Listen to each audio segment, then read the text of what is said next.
ప్రగతిశీల యువజన సంఘం సిపిఐ న్యూ డెమోక్రసీ జిల్లా కమిటీల ఆధ్వర్యాన కత్తరమల్ల పోచన్న ఆరుమమల్ల భూమన్నల 34వ వర్ధంతి సభను రామగుండం టౌన్ హౌసింగ్ బోర్డు కాలనీలో ఉదయం 11 గంటలకు నిర్వహించారు. ఈ సభకు పివైఎల్ జిల్లా అధ్యక్షులు కె ధర్మేందర్ అధ్యక్షతన వహించగా సిపిఐ న్యూ డెమోక్రసీ జిల్లా కార్యదర్శి కె రాజన్న ముఖ్య వ్యక్తిగా హాజరయ్యారు.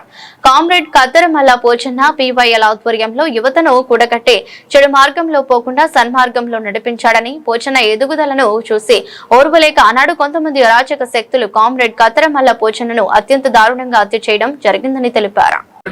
భూమన్న పోచన్న మనకు దూరమై 34 సంవత్సరాలు కాబడుతుంది.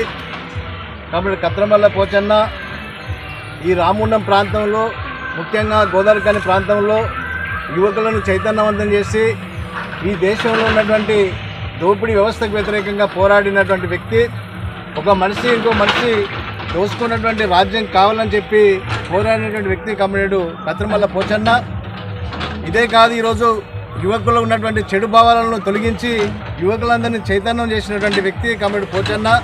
కామ్రేడు పోచన్న అటువంటి పోచన్నను కొంతమంది అరాచక శక్తులు ఓర్వక అతి కిరాతంగా చంపడం జరిగింది.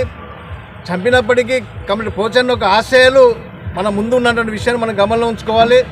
అదే కాదు, ఇదే విలేజ్ నుంచి కామ్రేడ్ ఆర్మూర్ల భూమన్న విప్లవం విజయవంతం కావాలని, దేశంలో దోపిడీ నశించాలని చెప్పి ఈరోజు పక్కన ఉన్న ఆదిలాబాద్ జిల్లాలో వెళ్ళి పోరాటం చేస్తున్న క్రమంలో ఇక్కడ సాయుధ పోలీసు బూటక్ ఎన్కౌంటర్లో కాల్ చంపినటువంటి కామ్రేడ్ భూమన్నను.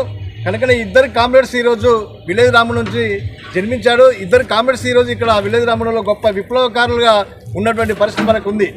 కామ్రేడ్ పోచన్న భూమన్న ఆశయాలు మనం ముందు తీసుకుపోవాల్సిన అవసరం ఉంది. మరి కామ్రేడ్ పోచన్న భూమన్న ఆశయాలు ఈరోజు మన ముందుంది. పోచన్న భూమన్న లేకపోవచ్చు, కానీ ఆశయాలు మాత్రం మనం ముందు తీసుకుపోవాల్సిన అవసరం ఉంది. ఎందుకంటే ఈరోజు